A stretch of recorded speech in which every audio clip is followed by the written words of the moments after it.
Pemirsa, kita masih bersama Indonesia Lawyers Club. Sekarang saya persilakan Kepala Badan Koordinasi Penanaman Modal, Bahlil Lahadalia.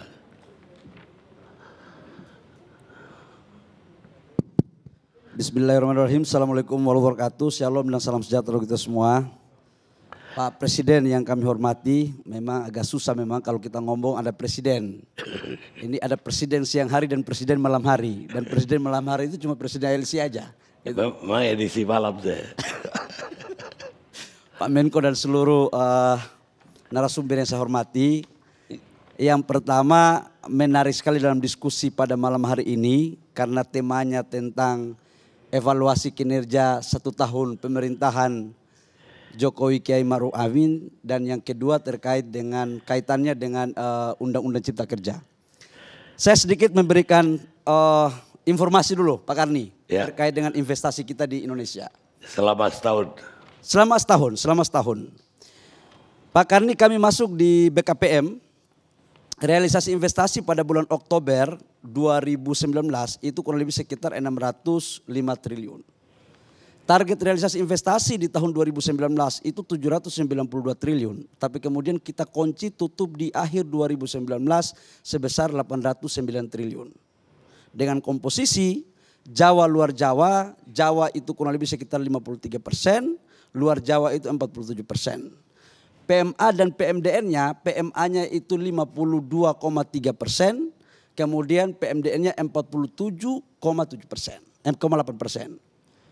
Kemudian dalam proses selanjutnya kami ingin mendapatkan sebuah proses di mana dalam kurun waktu 4 tahun ada investasi mangkrak kurang lebih sekitar 708 triliun. Ini investasi mangkrak ini adalah investornya udah datang, pengusahanya sudah datang tapi nggak bisa tereksekusi. Apa penyebabnya? Nanti saya akan kaitkan dengan Undang-Undang Cipta Kerja.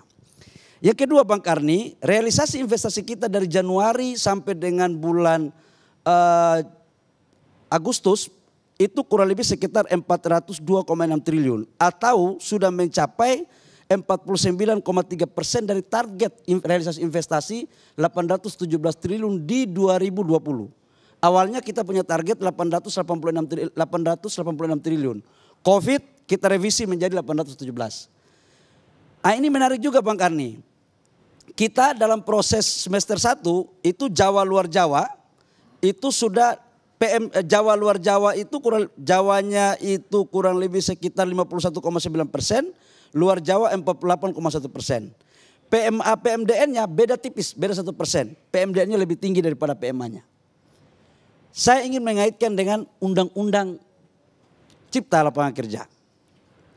Pak Karni, tadi sudah disampaikan oleh komandan kami Pak Muldoko bahwa data objektif yang sekarang terjadi itu ada 7 juta orang yang mencari lapangan pekerjaan yang existing.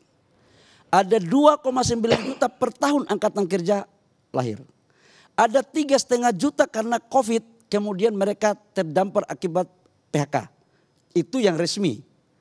Yang tidak resmi yang kami dapat juga data dari beberapa asosiasi termasuk Kadin mengatakan 5-6 juta orang. Kalau kita totalkan hari ini negara punya anak-anak bangsa yang mencari lapangan pekerjaan kurang lebih sekitar 15 juta. Kurang lebih Bang Karni. Pertanyaan berikut adalah mereka ini bagaimana caranya untuk mendapat lapangan pekerjaan? Apakah bisa cukup diterima jadi PNS? Apakah cukup diterima sebagai TNI Polri dan juga pegawai BUMN? Saya pikir tidak cukup Bang Karni. Maka instrumennya adalah bagaimana negara hadir berdasarkan perintah pasal 27 Undang-Undang 45 untuk menciptakan lapangan pekerjaan. Menciptakan lapangan pekerjaan selain daripada negara terkait dengan PNS dan BUMN serta TNI Polri pasti sektor swasta. Pintu masuknya adalah bagaimana ada investasi. Nah, investasi ini kondisinya saya mau kaitkan dengan 708 triliun. Kenapa 708 triliun ini gak bisa tereksekusi padahal sudah 4 tahun? Ini kita harus akui negara ini. Bahwa ego sektoral antar kementerian minta ampun ruwetnya. Dan hari ini kita mendapat peringkat nomor 1 terjelek negara mutar-mutar gara-gara urus izin. Apakah kita mau mendapatkan predikat itu terus? Yang kedua Bang Karni, aturan tumpang tindih antara kabupaten kota, provinsi dan pusat. Yang berikut lagi, harga tanah yang sangat mahal. Harga tanah di Vietnam itu paling mahal 1,5 juta di kawasan industri. Di Republik kita 3,8 juta. Lama-lama ini bukan kawasan industri, tapi kawasan industri tanah. Nah ini kondisi. Berikut juga adalah upah tenaga kerja yang mohon maaf saya harus sampaikan tingkat kenaikannya per tahun paling tertinggi di Asia Tenggara. 8,5% Bang Karni. Ini kondisi objektif. Itulah yang melahirkan kenapa tingkat kemudahan berusaha kita urutan 73 di seluruh dunia. Sekalipun ada kebaikan di 2014 itu urutan kita 120. Sekarang 73. Pertanyaan berikut, apakah 73 itu sudah bagus? Kalau mau dikaitkan dengan Vietnam, kalau mau dikaitkan dengan Thailand, Malaysia dan Singapura, Bang Karni kita masih di bawah. Apa solusinya kira-kira untuk urusan ini? Bang Karni pengusaha itu butuh itu kepastian, kecepatan, kemudahan dan efisien. Nah undang-undang yang lama ini Bang Karni, kalau kita tawaf di Mekah 7 kali udah tahu jelas berapa menit dan berapa capeknya. Tawaf di kementerian lembaga dan Pemda mengurus izin sampai ayam tumbuh gigi pun kadang-kadang kita nggak tahu kapan selesainya Bang Karni. Ini penting ini biar clear ini. Saya ini mantan pengusaha Bang Karni. Bayangkan izin di Republik ini Bang Karni, saya buat gedung kecil di Mampang, saya masih ketua umum HIPMI 2017. Itu izin IMB-nya 2 tahun gak selesai. Saya jadi kepala BKPM, baru saya tanda tangan izin sendiri, coba bayangkan. Jadi kalau saya jadi kepala BKPM gak selesai itu izin. Contoh yang kedua, izin IPPKH. Itu kan kaitannya dengan daerah dan pusat. Itu 1 tahun 8 bulan gak selesai izin tambang saya. Kepala BKPM ya baru bisa selesai dah sendiri gitu. Karena kita desak-desak agar cepat. Apa yang saya mau sampaikan Bang Karni, undang-undang ini adalah menyelesaikan kusut benang yang begitu tinggi terkait dengan ada di kementerian lembaga dan daerah. Dulu izin ini semua udah clear di kementerian lembaga. Kalau izin lokasinya nggak clear di daerah Bang Karni, jangan harap itu perusahaan bisa jalan. Itu nggak akan clear. Maka dengan undang-undang ini memangkas itu. Dan ada transparansi. Lagi mungkin lupa.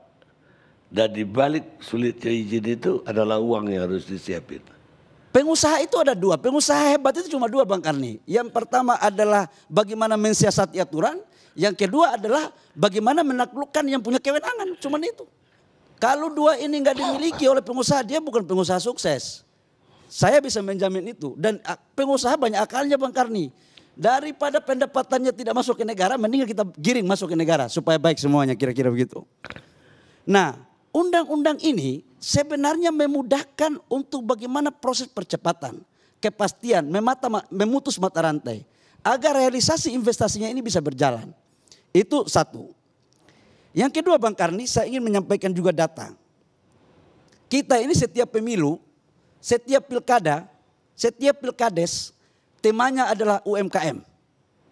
UMKM terus, rasa-rasanya saya ini kan kebetulan pengusaha mantan UMKM Bang Karni. Omset saya pernah 60 juta. Kalau seandainya UMKM ini dibicarakan, mungkin setiap menit zikirnya juga zikir UMKM. Gitu. Nah tapi apa yang terjadi Bang Karni? 133 juta dari total tenaga kerja di Republik ini, sumbangsi terbesarnya itu UMKM, 120 juta. GDP kita 60% kontribusinya dari UMKM. Unit usaha kita 99,7% itu dari UMKM. Yang jumlahnya 64.217.000 sekian. Nol terakhirnya saya sudah tidak hafal Bang Karni. UMKM ini pada saat proses 98, ketika kita terjadi krisis ekonomi, mereka inilah yang menyelamatkan ekonomi bangsa. Defisit ekonomi kita tahun 98 itu kurang lebih sekitar 13%. Inflasi kita 88%. Cadangan devisa kita waktu itu 17 bilion US dollar. Pengusaha-pengusaha besar ini Bang Karni semua lari. Ada yang mempalitkan diri. UMKM inilah yang menjadi benteng pertahanan. Tetapi harus kita jujur mengatakan bahwa perlakuan kita kepada UMKM dengan undang-undang existing belum adil. Apa alasannya? Yang pertama, izin UMKM dulunya dipersamakan dengan membuat PT sama CV. Itu minimal 6-7 juta izinnya. Bangun perusahaan baru bisa, sementara orang UMKM modal 5 juta aja udah cukup. Jadi antara izin membangun perusahaan PT dengan modal UMKM itu lebih besar izinnya. Makanya dengan undang-undang ini cukup 1 lembar NIB. Nggak perlu tawaf lagi di kementerian lembaga untuk mendapatkan notifikasi. Gampang, langsung OSS, BKPM keluarkan. Malah saya sekarang lagi merumuskan untuk lebih kurang dari 3 jam lagi. Karena itu perintah Presiden. Presiden maunya cepat. Kamu jangan kerja lambat. Oh siap Pak Presiden. Kita sebagai pembantu Presiden harus aktif cepat. Yang kedua, Pak Karni, di undang-undang ini dulunya akses permodalan kita UMKM itu tidak terlalu bagus ke bank. Kenapa? Karena 53% UMKM kita ini adalah yang belum mendapatkan izin. Bagaimana mungkin mereka bisa masuk akses perbankan? Makanya kredit lending kita di Republik ini supaya kita buka aja lah. Jangan kita bohong-bohong rakyat. Kredit lending, bank mengeluarkan kredit kepada rakyat ini itu totalnya 6.000 triliun. 300 triliun itu kredit yang dibawa ke luar negeri untuk investasi. 5.700 triliun itu ada di Republik ini. Tahu nggak UMKM berapa? Nggak lebih dari 20%. Hanya 1.127 triliun, kurang lebih sekitar 18,9%. Kenapa mereka nggak bisa masuk? Karena mereka bukan UMKM formal, informal semua. Dengan undang-undang ini, maka kita formalkan mereka, kemudian kita dorong untuk mendapatkan akses perbankan. Kalau orang mau nanya bahwa ini bukan untuk rakyat, terus UMKM ini rakyat dari mana? Aku mau nanya dulu nih. Apakah kita tidak berpihak untuk rakyat kecil? Justru keberpihakan kita kepada rakyat kecil lah UMKM harus diproteksi. Yang lain Bang Karni. Undang-undang dulu UMKM ini tidak dijamin bagaimana metode kerjasamanya dengan pengusaha besar. Dengan undang-undang ini wajib hukumnya seluruh investor dalam negeri atau asing harus berkolaborasi dan kerjasama dengan UMKM dan pengusaha nasional yang ada di daerah. Ini perintah Presiden Pak. Jadi sebelum undang-undang itu BKPM udah bikin KPI duluan. Karena kita juga takut juga kan kalau perintah Presiden kita melanggar kan. Jadi kita harus straight gitu. Nah ini adalah bentuk keberpihakan Pak Karni. Yang berikut juga UMKM kita kenapa kalah dari Korea, Jepang. Karena mereka itu punya produk negara udah beli lewat BUMN-nya. Undang-undang dulu belum ada. Undang-undang sekarang perintah Presiden langsung segera membeli produk-produk UMKM untuk kemudian negara hadir menjadi marketnya. Nah itulah beberapa hal Bang Karni. Yang berikut saya punya satu hasil survei Bang Karni ketika menjadi ketua umum HIPMI. Total jumlah mahasiswa pada 2015 Bang Karni itu 5,7 juta. Baik perguruan tinggi swasta dan negeri dari Aceh sampai Papua. Rata-rata kita tanya mereka ini profesinya mau jadi apa. 83% ingin jadi karyawan. 14% menjadi politisi sama LSM. Yang menjadi entrepreneurship itu cuma 3%. Tapi begitu ditanya mau ingin kaya, semua mau ingin kaya. Jadi antara keinginan dan pilihan ini kontraproduktif.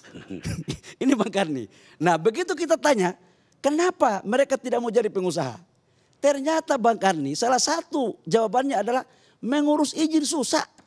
Tidak percaya diri apalagi orang seperti saya dari Papua kan. Kalau nggak ada kenalan, kalau nggak nekat Bang Karni nggak bisa masuk Jakarta. Jadi maksud saya dengan undang-undang ini adalah memberikan jawaban ruang bagi adik-adik saya yang mahasiswa yang sekarang mau selesai kuliah. Itu bisa kita menciptakan lapangan pekerjaan dan juga mereka bisa jadi pengusaha. Bonus demografi di depan mata. 2030 60% penduduk nasional kita adalah usia produktif. Bayangkan kalau negara tidak hadir untuk memberikan ruang kepada mereka dalam konteks regulasi yang berpihak. Mau jadi apa adik-adik kita ini? Mau jadi apa generasi berikut ini? Dan saya pikir tidak ada cara lain Bang Karni. Di pasal 33 Undang-Undang 45 tentang demokrasi ekonomi, investasi yang inklusif harus diberikan ruang yang sebesar-besarnya. Jadi kalau ada yang mengatakan bahwa investasi ini hanya pro kepada pengusaha-pengusaha besar, mohon maaf, boleh kita bikin ruang khusus debat kita. Dalam konteks yang konstruktif. Karena menurut saya kalau UMKM ini kita perkuat dengan regulasi yang cukup, itu insya Allah. Karena perintah Bapak Presiden kepada kami, dia mengatakan begini, Mas Bahlil, kamu ngurus investor jangan hanya ngurus asing. Jangan hanya urus yang besar-besar dan dalam negeri. Urus itu juga UMKM. Ternyata setelah saya cek nggak salah. Karena memang beliau dari UMKM. Jadi hati beliau untuk UMKM itu nggak perlu diragukan sebenarnya Bang Karni. Ini kan persoalan cara memformulasikan dalam regulasi. Saya pikir begitu Bang Karni. Undang-undang ini undang-undang masa depan. Undang-undang ini bukan undang-undang masa lalu. Jadi ayo kita berpikir ke depan. Karena masa depan bangsa ini ada di depan kita semua. Terima kasih Bang Karni. Demikian. Gak salah Pak Jokowi pilih Anda sebagai ketua BKBM. Udah tepat.